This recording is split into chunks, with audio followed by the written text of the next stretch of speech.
إن الحمد لله نحمده ونستعينه ونستغفره ونعوذ بالله من شرور أنفسنا ومن سيئات أعمالنا من يهده الله فلا مضل له ومن يضلل فلا هادي له وأشهد أن لا إله إلا الله وحده لا شريك له وأشهد أن محمدًا عبده ورسوله أعوذ بالله من الشيطان الرجيم بسم الله الرحمن الرحيم আমি কোরআনের সুর মাঝে শুনেছি যে নাম আজানের সুর মাঝেও শুনেছি সে নাম আমি কোরআনের সুর মাঝে শুনেছি যে নাম আজানের সুর মাঝেও শুনেছি সে নাম ও নাম শুনেছি আমি আমার হৃদয় হে রাসূল নবীজি তোমায়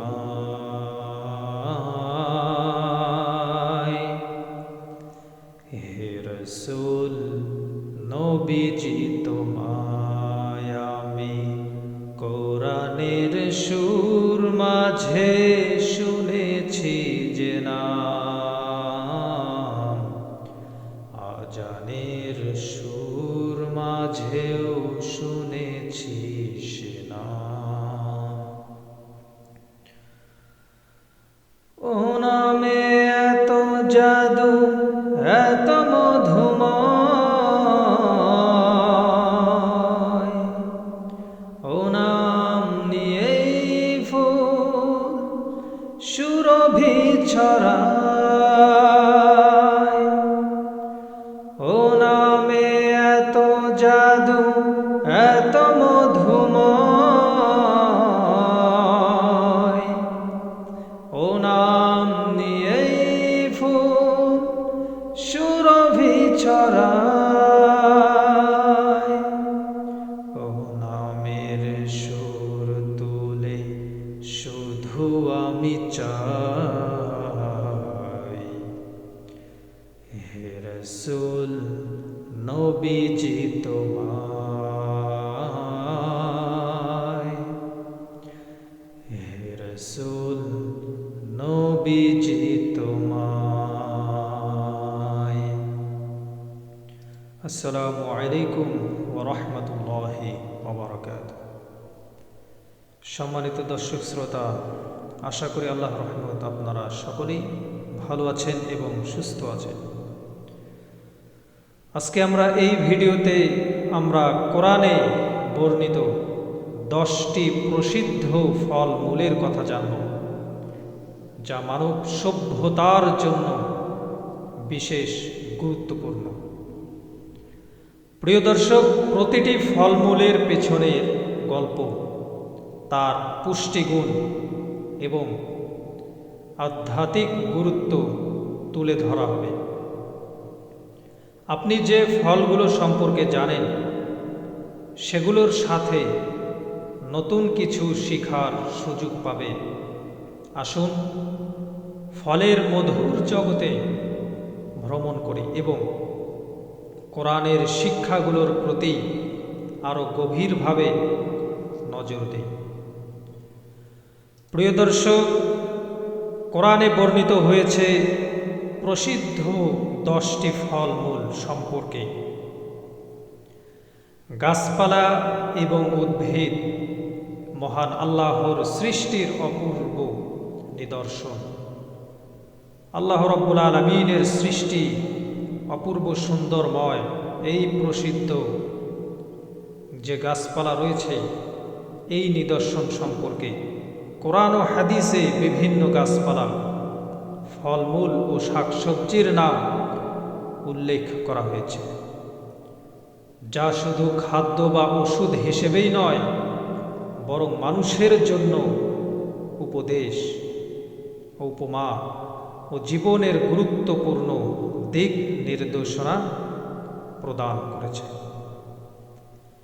প্রিয় দর্শক, কোরআনের বিভিন্ন আয়াতে রাসূলুল্লাহ সাল্লাল্লাহু আলাইহি ওয়াসাল্লামের হাদিসে গাছপালা ও ফলের পুষ্টিগুণ, উপকারিতা ও তা ব্যবহারের বিভিন্ন পদ্ধতি নিয়ে আলোচনা পাওয়া যায়। আজ আমরা আলোচনা করব মহাগ্রন্থ আল কোরআনে বর্ণিত যে 10টি ফল, সেই 10টি ফল নিয়ে। ইনশাআল্লাহ আপনারা পুরো ভিডিওটি আমার সঙ্গে দেখবেন বা থাকবেন। কোরআন ও হাদিসে গাছ শব্দটি অনেক জায়গায় ব্যবহৃত হয়েছে। এছাড়াও পবিত্র কোরআনে ভিন্ন ভিন্ন জায়গায় ফল, মূল, লতাপাতা ও শেকড় নিয়ে আলোচনা এসেছে। কোরআন হাদিসের অনেক স্থানে বিভিন্ন গাছপালা, উদ্ভিদের নাম উল্লেখ করা হয়েছে। সেই নামগুলো হচ্ছে যেমন ডুমুর গাছ, তারপরে জলপাই গাছ, ডালিম গাছ, আঙ্গুর গাছ, খেজুর গাছ, এরপরে লাউ গাছ, ঝাউ গাছ, আতা, কর্পূর ইত্যাদি। এই সমস্ত উদ্ভিদের নাম। প্রিয় বন্ধুরা, মান্না বর্তমানে ব্যাঙের ছাতার মতো দেখতে বিশেষ এক ধরনের উদ্ভিদ, যা বাজারে পাওয়া যাচ্ছে, আমরা সেটা জানি, যা অর্থের বিনিময়ে কেনা বেচা হয়, যাকে আজকের যুগে আমরা মাশরুম বলে জানি।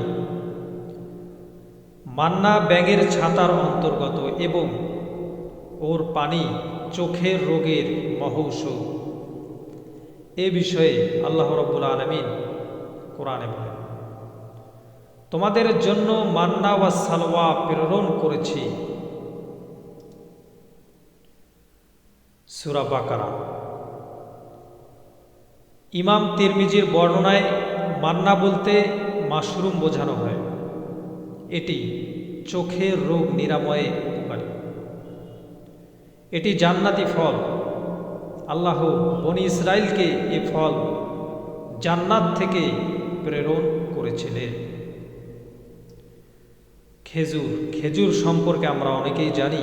এই খেজুর বিশ্বনবী সাল্লাল্লাহু আলাইহি সাল্লামের পছন্দের একটি খাবার ছিল এবং এর অনেক উপকারিতা রয়েছে। আমরা খেজুর দিয়ে ইফতার করে থাকি। খেজুর অনেকে আমরা সকালে খেয়ে থাকি। খেজুর অত্যন্ত সুস্বাদু ও বেশ পরিচিত একটি ফল, যা ফ্রুক্টোজ এবং গ্লাইসেমিক সমৃদ্ধ। এটা রক্তে শর্করার পরিমাণ বাড়ায়। পাশাপাশি বিভিন্ন রোগের প্রতিষেধকও রয়েছে এতে। নিয়মিত খেজুর খাওয়ার অনেক উপকারিতা রয়েছে। রাসূল সাল্লাল্লাহু আলাইহি সাল্লামের একাধিক বর্ণনায় খেজুর পাওয়ার উপকারিতার কথা উঠে এসেছে। প্রিয় দর্শক, খেজুরের প্রশংসা করে আল্লাহ রাব্বুল আলামিন বলেন, আমরা তাতে সৃষ্টি করেছি খেজুর গাছ এবং আঙ্গুর গাছ। নবীজি সাল্লাল্লাহু আলাইহি সাল্লাম বলেন, যে ব্যক্তি ভোরে 60টি আজোয়া খেজুর খাবে, সেদিন কোনো বিষ ও জাদু তার ক্ষতি করতে পারবে না। সুবহানাল্লাহ। হযরত আয়েশা রাদিয়াল্লাহু তাআলা তিনি নবীজি সাল্লাল্লাহু আলাইহি সাল্লামকে বলতে শুনেছেন, মদিনার উচ্চভূমিতে উৎপন্ন আজওয়া খেজুরের মধ্যে রোগের নিরাময় রয়েছে, আর প্রথম ভোরে তা আহার করা বিষের প্রতিষেধক। হযরতে সাদ রাদিয়াল্লাহু তাআলা আনহু বলেন, আমি রাসূলুল্লাহ সাল্লাল্লাহু আলাইহি ওয়াসাল্লামকে বলতে শুনেছি, যে ব্যক্তি ভোরে 60টি আজওয়া খেজুর খাবে, সেদিন কোনো বিষ ও জাদুটোনা তার ক্ষতি করতে পারবে না। সকালে যদি কেউ 60টি আজওয়া খেজুর খায়, ইনশাআল্লাহ তাকে কোনো জাদুটোনা বা তাকে যদি কোনো বিষাক্ত সাপ দংশন করে থাকে, তার কোনো ক্ষতি করতে পারবে না। 2 নম্বরে হচ্ছে জৈতুন। জৈতুন ছিল বিশ্বনবী জনাবে মুহাম্মদুর রাসূলুল্লাহ সাল্লাল্লাহু আলাইহি ওয়াসাল্লামের প্রিয় একটি ফল। এর তেল শরীরের জন্য বেশ উপকারী। নবীজি সাল্লাল্লাহু আলাইহি সাল্লাম এই জৈতুনের প্রিয় ফল ব্যবহার করতেন, এর তেল তিনি ব্যবহার করতেন এবং সাহাবায়ে কেরামকেও জৈতুনের তেল ব্যবহারের তাগিদ দিতেন। আল্লাহ তাআলা ইরশাদ করেন, জলপাই ও আঙ্গুরের গাছ যা তুর সিনার পাহাড়ে বা পাশে উৎপন্ন হয়। হযরত উসমান ইবনে খাত্তাব রাদিয়াল্লাহু তাআলা আনহু বলেছিলেন, আমি নবীজিকে বলতে শুনেছি যে তোমরা জৈতুনের তেল খাও এবং তা শরীরে মালিশ করো, কেননা এটি অত্যন্ত বরকতময় এবং প্রাচুর্যময় গাছের একটি তেল। এই হাদিসটি আমরা পেয়েছি তিরমিজি শরীফ থেকে। এরপরে যে ফলটির নাম বলবো সেটি হচ্ছে ডালিম। এই ডালিম জান্নাতি ফল, যে ফলের নাম পবিত্র কোরআনে একাধিকবার উল্লেখ করা হয়েছে। আল্লাহ রাব্বুল আলামিন বলেন, আর তিনি সৃষ্টি করেছেন এমন বাগান সমূহ যার কিছু মাচায় তোলা হয় আর কিছু তোলা হয় না, এবং খেজুর গাছ ও শস্য যার স্বাদ বিভিন্ন রকম, জৈতুন ও আনার ডালিম যার কিছু দেখতে একরকম আর কিছু ভিন্ন রকম। তোমরা তার ফল থেকে আহার করো যখন তা ফল দান করে, এবং ফল কাটার দিনেই তার হক দিয়ে দাও, আর অপচয় করো না, নিশ্চয়ই তিনি অপচয়কারীদেরকে ভালোবাসেন না। এরপরে মসুর ডাল। মসুর ডালে আছে বেশ কিছু পুষ্টিকর উপাদান যা একাধিক রোগ উপশমে উপকারী। মসুর ডালের কিছু উপকারিতা: বাজে কোলেস্টেরলের যে মাত্রা, এই বাজে কোলেস্টেরলের মাত্রা কমাতে মসুরের ডালে উপস্থিত ফাইবার রক্তে মিশে থাকা বাজে কোলেস্টেরলের মাত্রা কমাতে বিশেষ ভূমিকা রাখে। তাই মসুরের ডাল যারা পছন্দ করেন তারা খেতে পারে। ফলে একদিকে যেমন হঠাৎ হার্ট অ্যাটাকের যে আশঙ্কা, সেই আশঙ্কাটাও কমে যাবে, তেমনি স্ট্রোকের যে সম্ভাবনাও, সেই সম্ভাবনাটাও হ্রাস পেয়ে যাবে। হার্টের স্বাস্থ্যের উন্নতি ঘটে মসুর ডালে। ফাইবার ছাড়াও ফলের ম্যাগনেসিয়ামের উপস্থিতি হার্টের কর্মক্ষমতাকে বাড়িয়ে তোলে। প্রিয় বন্ধুরা, এরপরে আমাদের অনেক দৈনন্দিন যে তরকারিটি, সেটার নাম হচ্ছে মশলা জাতীয় যে উদ্ভিদ, তার নাম হচ্ছে পেঁয়াজ। এই পেঁয়াজ সম্পর্কে পবিত্র কোরআনে রয়েছে বিভিন্ন মশলা জাতীয় উদ্ভিদের নাম, সেগুলোর মধ্যে একটি হলো পেঁয়াজ। এর বৈজ্ঞানিক নাম এলিয়াম শেপা। পেঁয়াজ মানুষের খাবারের তালিকায় অত্যন্ত পছন্দনীয় একটি অংশ। বনে ইসরায়েলের দাবি করা খাবারগুলোর মধ্যে একটি ছিল পেঁয়াজ। কোরআনে কারিমের মধ্যে উল্লেখ করা হয়েছে, তারা মূসাকে বলল, আমাদের জন্য পেঁয়াজ উৎপাদন করো। নির্বোধ বনি ইসরায়েলরা জান্নাতের খাবার মান্না ওয়াস সালওয়ার পরিবর্তে যেসব খাবারের চাহিদা করেছিল তার একটি ছিল পেঁয়াজ।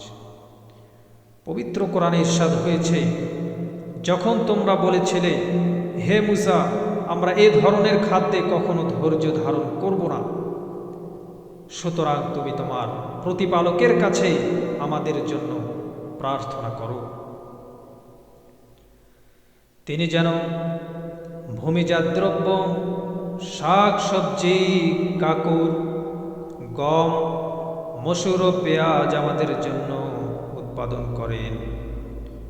মূসা বললেন, তোমরা কি উৎকৃষ্টতর বস্তুকে নিকৃষ্টতর বস্তুর সঙ্গে বদল করতে চাও? তবে কোন নগরে অবতরণ করো, তোমরা যা চাও নিশ্চয়ই তা সেখানে আছে। তারা লাঞ্ছনা ও দারিদ্র্যগ্রস্ত হলো এবং তারা আল্লাহর ক্রোধের পাত্র হলো। এটি এজন্য যে তারা আল্লাহর আয়াতকে অস্বীকার করত এবং নবীদের অন্যায়ভাবে হত্যা করত। অবাধ্যতা ও সীমা লঙ্ঘন করার জন্যই তাদের এই পরিণতি হয়েছিল। এরপরে রসুন তেমনি একটি উপকারী সবজি। রসুনের প্রাকৃতিক গুণের কথা মোটামুটি কম বেশি আমরা সবাই জানি। প্রতিদিন সকালে খালি পেটে কাঁচা রসুন খাওয়ার রয়েছে বিশেষ উপকার। তবে আমরা অনেকেই কাঁচা রসুন খেতে পারি না।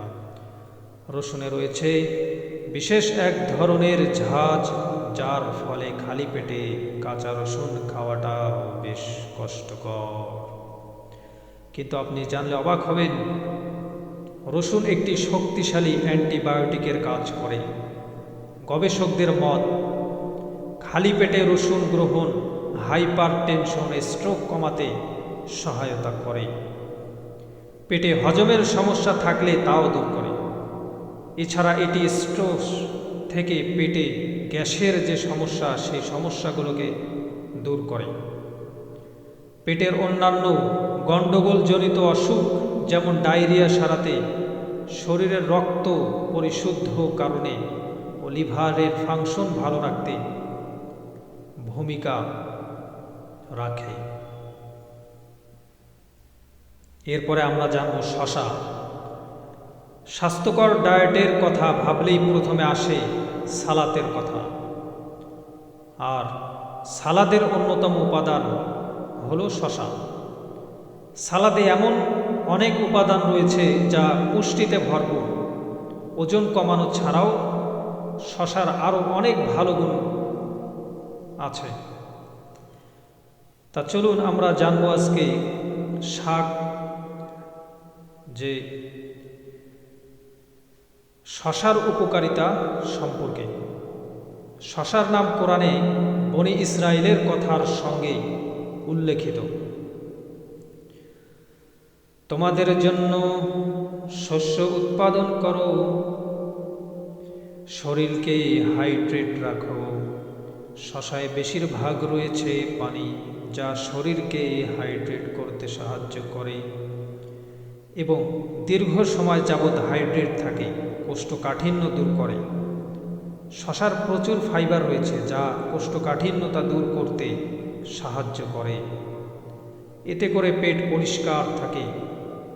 শশায় ক্যালোরি কম ও পুষ্টিগুণ বেশি। শশা খেলে পেট অনেকক্ষণ ভরা থাকে। এতে করে ক্ষুধার প্রতি প্রবণতা কমে। লাউ। হযরত আনাস ইবনে মালিক রাদিয়াল্লাহু তাআলা আনহু থেকে বর্ণিত, তিনি বলেন, এক দর্জি খাবার তৈরি করে রাসূল সাল্লাল্লাহু আলাইহি সাল্লামকে দাওয়াত দিলেন। আনাস ইবনে মালিক রাদিয়াল্লাহু তাআলা আনহু বলেন, আল্লাহর রসুল সাল্লাল্লাহু আলাইহি সাল্লামের সামনে রুটি এবং ঝোল, যাতে লাউ ও গোস্তের টুকরো ছিল, পেশ করা হয়েছিল। আমি নবীজি সাল্লাল্লাহু আলাইহি সাল্লামকে দেখলাম পেয়ালার কিনারা থেকে তিনি লাউয়ের টুকরা খোঁজ করে নিচ্ছেন। সেদিন থেকে আমি সব সময় লাউ ভালোবাসতে থাকি।